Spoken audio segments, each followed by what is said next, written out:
What's going on, guys? Stevie from the Minimasters here, and today I'm going to show you how to take this junkyard tailgate and paint it so that it can match your truck. So in this case, the purple on my F-150 right here. But before we get started, welcome to the Minimasters. If this is your first time watching my channel, I have over 100 videos showing how to work on this model year Ford F150 Bronco, and there's some carryover for F250s and F350s. So if you need videos on repairs, restoration, or straight up cool mods, hit that subscribe button down there and you can watch me regularly. So let's get back to that tailgate. So jumping right into it, I have this actually very beautiful junkyard tailgate. It has a few minor blemishes, but overall it's very straight, as they would say. There's not a whole lot of mintness on this one. It is obviously a different color than the purple on my truck. And of course, mine doesn't have that panel on the back where this one will. I've got some ideas for that because I may not keep the straight up aluminum. So first thing you're going to want to do is strip it of everything it came with. So I took all the hardware off, which is nothing but two 10mm bolts on the underside of that. You're going to want to take your latch mechanisms off. That's two 10mm bolts right there. If you have this panel, which I'd already pre-taken off at the junkyard, I believe it also is 10mm nuts that you remove from the other side. So I'll flip this over for you real quick. Yeah, so they come through right here. So you undo those nuts. And then this panel I removed because that's how you gain access to the latch. Again, it's a couple of bolts here and here. That is I believe like a T25 bolt to get that off, and you're done. You have a completely stripped tailgate. There's also a lot of these other little doohickeys, which I haven't gotten to. So flip it back over. So since we're going purple, I want to completely strip this. So I'm going to use aircraft paint remover, apply it on this, and we'll get that paint off. All right, guys, so as you can see, I've got my camera lined up on the tailgate because we're about to start spreading some of this Rust-Oleum aircraft remover. You can use any brand. This is just what I found on the shelf. And so follow the directions in the can, but basically you're going to pour some on and you're going to use some kind of brush to spread a liberal coat, as they say, and then you just let it bacon sizzle up, and then you can come back and scrape it. So I'm going to put stripper on this whole tailgate, and then I'll bring it back when it's time for the scraping part.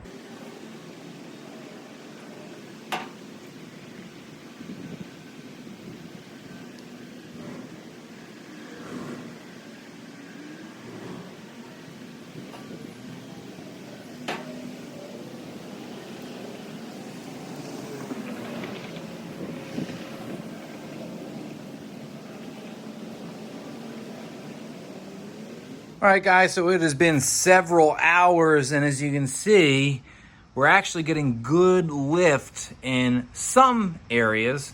So this black band that runs all the way along here, we're actually getting some really good penetration, but there's other parts of the tailgate, not so much. I think a lot of it has to do with weathering and wear and tear. So I'm gonna let this sit on overnight, and I may scrape a little off here and there.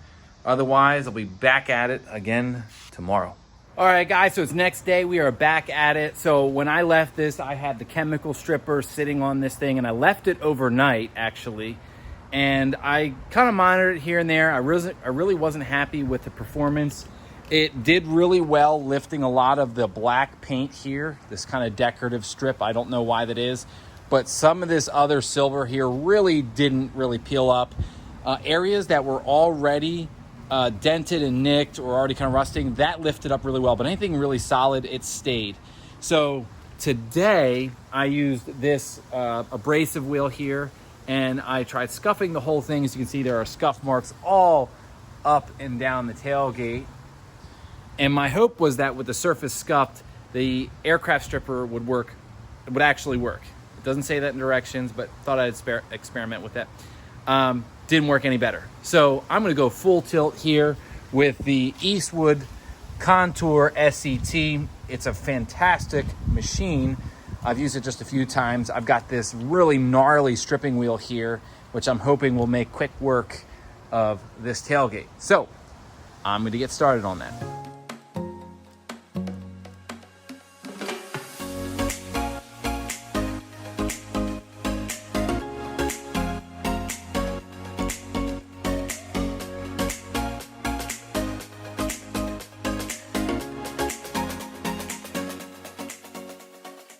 So here we are, guys, the finished product. Man, this thing is clean, except for right here around the handle where I couldn't get in with that barrel on the Eastwood Contour SET. Kind of a shortcoming of that. You can't quite get in there, but I'm telling you, it totally beats trying to hand sand this thing to strip it down. So the next step here is to go around and identify all the minor imperfections that are on this tailgate so that we can quickly go and put some body filler in that. And that way we're not wasting our time spreading body filler all over this thing. This tailgate is actually pretty straight. This center section right here will have the tailgate panel on it, so I'm not terribly worried about getting that perfect. But this bottom portion and this top portion really need to get cleaned up. So let's get started. Okay, so today I'm using the Contour Premium Body Filler from Eastwood. I'm told it spreads a little better than Bondo brand body filler. So I have that, have their cream hardener here, and I'll be using the Clean Sheets, which is this like system of like paper, and you can mix on it, and then when you're done, you just tear off a piece and you're back to a clean sheet, and it's got this nice little holder right there. All this will be down in the description. So I'm just gonna use this spreader here, just get a good hunk of it.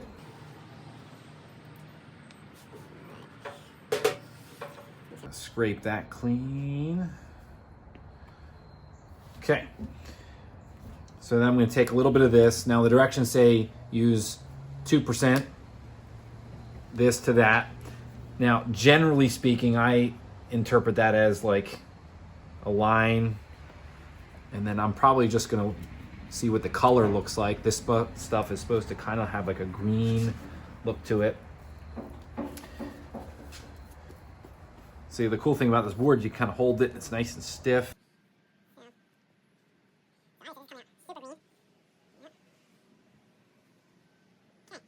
So it may set up rather quickly. So then what we're gonna do is we're gonna go around and just find our spots here and then just apply a nice thin layer, okay? Okay, this is not, you wanna make it too thick, you don't wanna make it difficult to sand off. A little bit something there.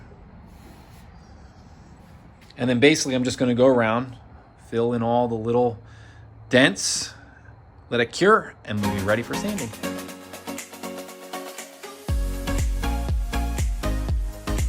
All right, guys, so we're here at the sanding phase, and this is the longest and most boring part about doing body work. I still don't like this part, and most people don't.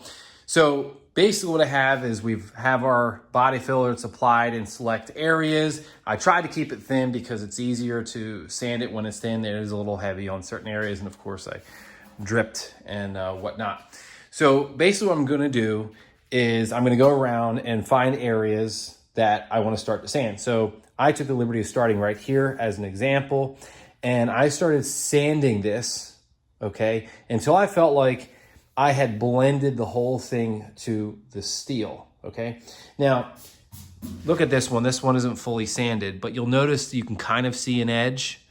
And then there's areas where, it doesn't quite look like, there's any edge there, but some of that, like that stuff right there, that will show through your paint, okay? So you want to take care to make sure it's well blended so you can avoid some imperfections like that. Now, there are certain things that will not catch your eye, and that's where you want to use stuff like guide coat. And what you do is you spray this stuff on, right? And it goes on like black spray paint a little bit. You don't need that much, okay?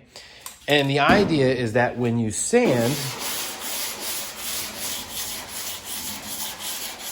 you'll remove the black basically from all the high areas, but it will leave it in all the low areas. So you remember I pointed out that area too? See how much clearer it looks because the black hasn't been sanded away, or here. Now, let's go back to this one. See this huge black spot? That is clearly an area that doesn't have enough body filler because it's too shallow. And that's the kind of thing the guide coat will help you do. So, with that said, grab your sanding blocks. I have these Durablocks. They're amazing. They actually come in a big pack, and I can put those in the description there. I have rolls of sandpaper, okay, and they basically stick to the bottom. And I'm gonna go around and I'm gonna sand each one of these until they sand flat and there's no guide coat left when I go to use it there. And I'll bring it back when this whole thing is sanded clean.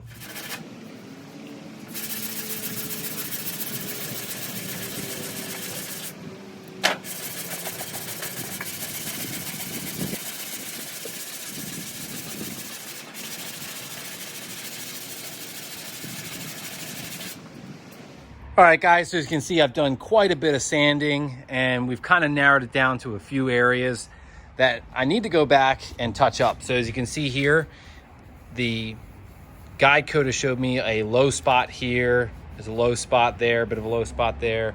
There's just some really telltale low spots. And then here's like a sharp ridge that's just not coming here. Here's another good sized dent. So basically, rinse, wash, and repeat. We're gonna go back, apply very limited amount of Bondo that I think will, or I say body filler, so that we can fill those areas, let it cure, come back and sand it all over again. Okay guys, we are finally at the point where we're ready to spray primer. So this is 2K, so hardener and primer in a can, epoxy primer. And you want to use an epoxy primer because that will adhere to the bare metal the best, and it will just give you that durable, long-lasting finish. So basically what you do with one of these is you take this cap right there, turn it over, and you put it right there on that little thing right there, and then you're going to crack it. Okay, so it's going in. So that basically what that does is it breaks the hardener inside. There's like a miniature thing inside. I don't know if the diagram kind of shows you here. And then shake for 2 minutes. Once I'm done shaking, we're gonna spray. And just some notes on spraying. I'm gonna go one direction, okay, back and forth, and then I'll go side to side, okay? And my first coat's gonna be kind of light just to get it on there, and then the next couple of coats will be a little heavier just to get the primer down. So let's get going.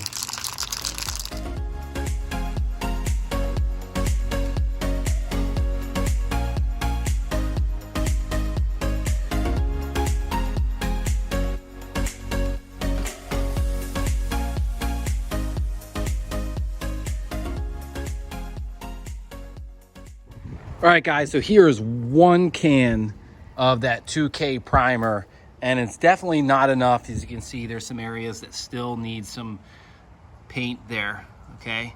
And then some of the other more technical areas. But hey, just looking at it right now, all the body work has come out very nice. There's nothing discernible yet as terms of any dents and nicks that I missed.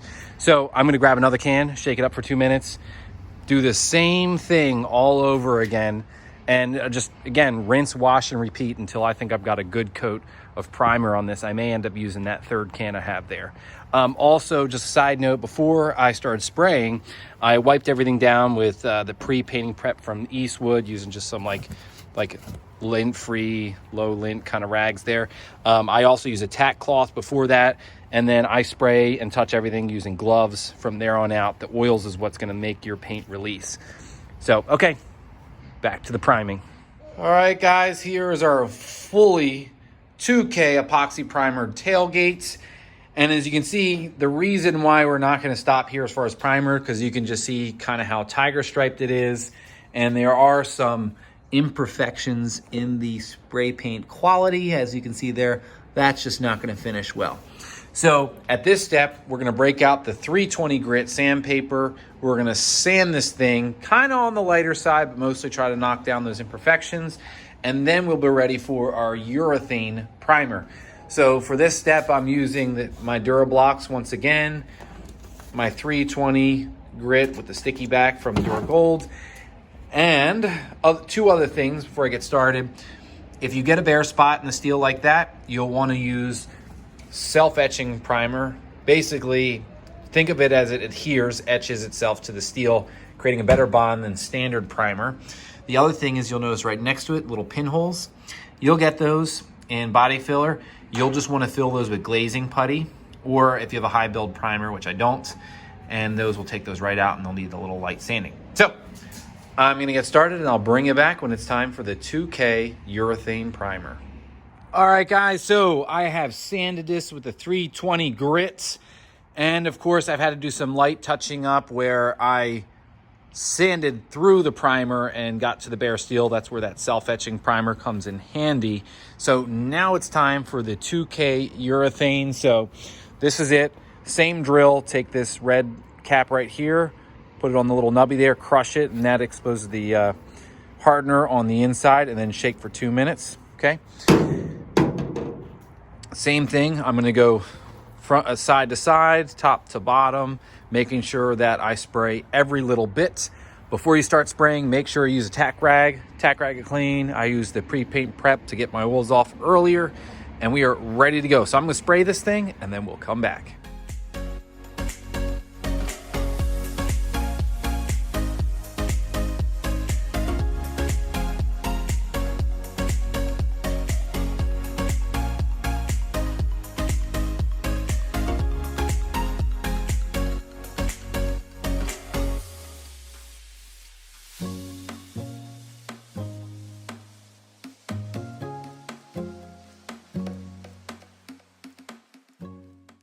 All right, guys, so we got a nice bright and sunny day with just a teeny bit of wind. I think it's 2 miles per hour or less. It's the best you're gonna get, right, when you're just spraying on your own.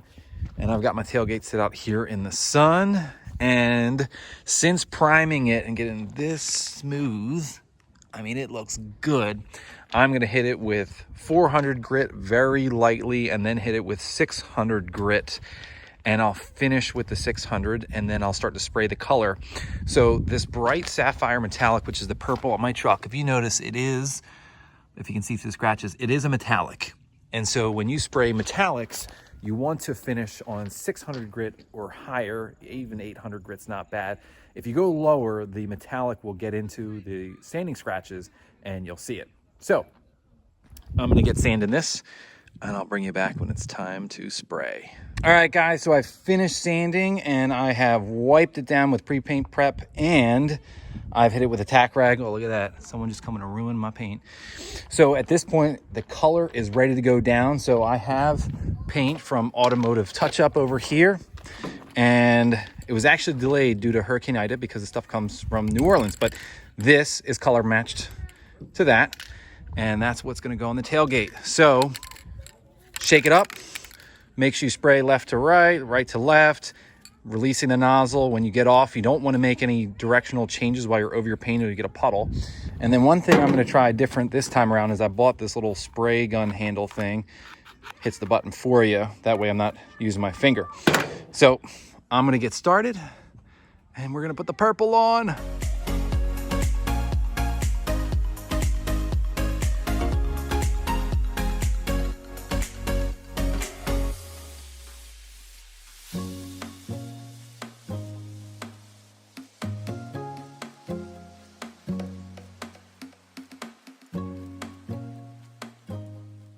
All right, guys, you saw it.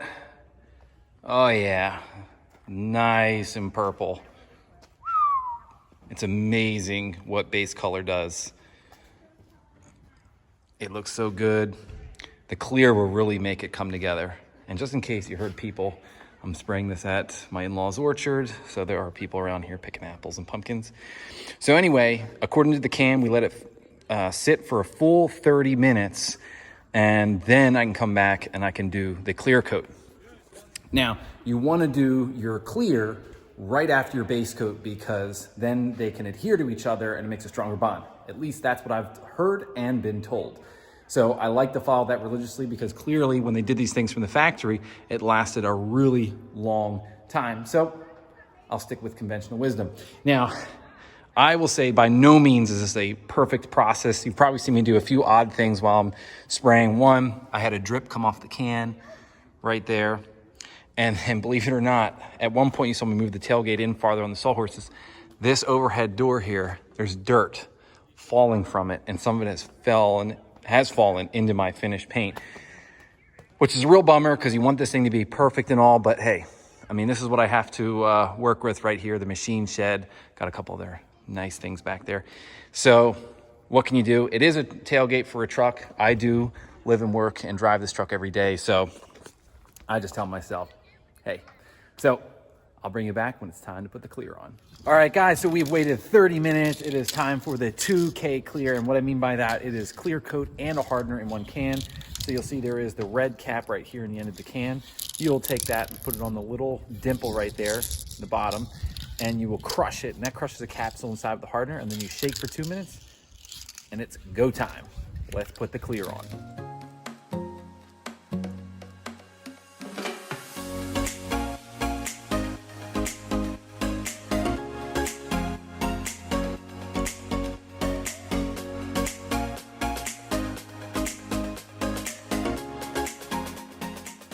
Oh yeah, guys, look at it. This looks awesome. I have to say, for being painted outside with dust falling from the door and ladybugs and flies, you can see them all over the store, just land up right here. And I'm gonna film this for you. There we go, landing in the paint. It came out super nice. There's only two major imperfections, a drip there and a drip there. Earlier I had a drip with the color and it's right there. Otherwise, this thing looks amazing, and all those drips happen to happen right where the panel is going to be, so no one's ever going to see them.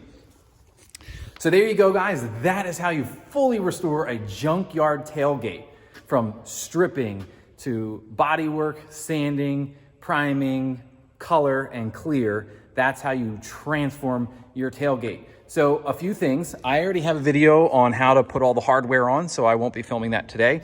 And you're probably wondering, I've only done the outside. Well, that's because I have a case of Raptor liner sitting back at the house, and I will Raptor line the bed, and I will do the tailgate as well. So I didn't think of, wasting paint on something that won't be visible. And as a parting gift, we'll get rid of one more. Oop, ladybug. So that's all for me, guys. Hit the subscribe icon over there.